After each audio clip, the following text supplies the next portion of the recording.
Bon, salut, c'est Ed qui filme la télé. Bon, aujourd'hui, c'est pas, enfin, en tout cas, sur cette émission-là, c'est pas un coup de gueule, c'est plutôt, comment dire, une histoire drôle, on va dire ça comme ça. Toujours par rapport au Covid, hein, puisque là, c'est l'émission du Covid. Et donc, on va écouter l'explication de Michel Chevalet, que je connais depuis que je suis tout petit, parce que, déjà, quand j'étais petit, il racontait déjà des histoires. Et là, donc, on va écouter ce qu'il dit, et puis moi, derrière, je reviens, je raconte l'histoire que ma mère m'a racontée ce matin, et qui donc se situe dans le Jura, hein, donc Moselle, Jura, tout ça c'est la même chose, c'est l'est de la France. Et voilà, moi j'ai une certaine explication assez drôle, donc on écoute déjà ce qu'il raconte. Je tourne vers vous, qu'est-ce qui se passe en Moselle? Qu'est-ce que vous pouvez nous dire de la situation sur place? Alors c'est assez complexe ce qui se passe en Moselle. On revient un petit peu en arrière, vous vous souvenez, au moment de la première crise, quand on a découvert cette épidémie en France, c'est venu à la fois dans la région d'Annecy, vous vous souvenez, par des Anglais qui étaient venus, qu'on avait mis dans un hôtel, mais surtout dans l'Est, dans le Grand Est de la France. Donc c'est pas le premier coup d'essai du virus, le cluster, dans la Moselle. C'est pour vous situer les choses. Alors, on a là... Mais pourquoi ce département? Comment? Pourquoi ce département? Ben, je crois que les scientifiques aimeraient bien le savoir. On n'a pas d'explication. Alors, est-ce que ça provient par les travailleurs frontaliers? On répond non, parce que c'est tout de même un territoire où il y a beaucoup de circulation, fort possible. Mais là, je n'ai pas, j'ai interrogé. Le premier foyer, c'était... Comment? Le premier foyer qu'on appelle cluster, c'était à Mulhouse. Hein, c'était donc pas tout à fait la Moselle. Mais... Oui. On se pose des questions sur le climat, non? Est-ce que finalement... Bon, après l'histoire, après ils racontent des... Bon, après c'est leurs histoires. Alors moi, la petite histoire, c'est ça. Hein, c'est une petite histoire drôle. Donc, je disais à ma mère, mais qu'est-ce que c'est que cette histoire d'encore un nouveau foyer, je sais pas où, du côté de la Moselle et tout. Et elle me dit, bah écoute, elle a une amie, donc ma mère a 75 piges. Hein, donc elle a une amie qui vit dans le Jura. Hein, c'est une jurassienne, depuis... voilà.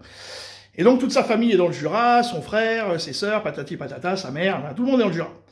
Et elle me dit, ma mère elle me dit, c'est des histoires de frontaliers. Alors je dis, je comprenais pas tout ça. Elle dit, parce que quand tu es dans le Jura, donc la Moselle peut-être pas, mais en tout cas quand tu es dans le Jura, tu vas travailler en Suisse. Alors apparemment en Suisse, pas de distanciation, pas de masque, rien du tout. Les Suisses, ils font, en plein cœur de l'Europe, hein, ils font rien, donc eux c'est un vrai... Bon bah c'est des Suisses quoi, hein, et depuis qu'ils sont là, ils font chier tout le monde. Mais bon, comme c'est la Banque mondiale, on peut rien faire. Bon, en tout cas, si c'est pas la banque, c'est un sacré, comment dire, c'est un sacré trou de voyous, quoi. Bon. Alors, elle me dit, voilà, l'histoire, c'est ça. Dans un petit village du Jura, franchement, pas de touristes, pas d'usine, rien. Vraiment, les genre 1000 habitants. Alors, voilà. Là-bas, personne met de masque. Parce que c'est normal, on est à la campagne, chaque voisin est à 20, 30, 40 mètres. Bon, donc c'est normal. Et puis comme il n'y a pas un cas dans toute la région, donc les gens mettent pas de masque. Et puis du coup, ils ont comme ils sont à la campagne, qui sont pas à Paris, Bordeaux, Nantes, Lyon et tout ça, hein, dans les grandes villes, bah ils ont une interaction sociale. Ils vont les uns chez les autres, ils vont prendre le café, la vie normale, quoi, la vie d'un petit village français.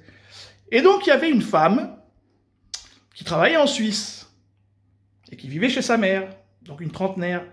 Bon, alors elle fait son boulot en Suisse. Comme en Suisse, il n'y a pas de distanciation et pas de masque, elle s'est contaminée avec, donc apparemment, le variant anglais ou sud-africain. Apparemment, ça serait le sud-africain. Et puis, bon, bah, elle rentre chez sa mère. Donc, évidemment, quand on est asymptomatique, hein, au départ, on ne sait pas. Elle contamine sa mère. Et sa mère, elle gardait des enfants pour se faire un petit revenu.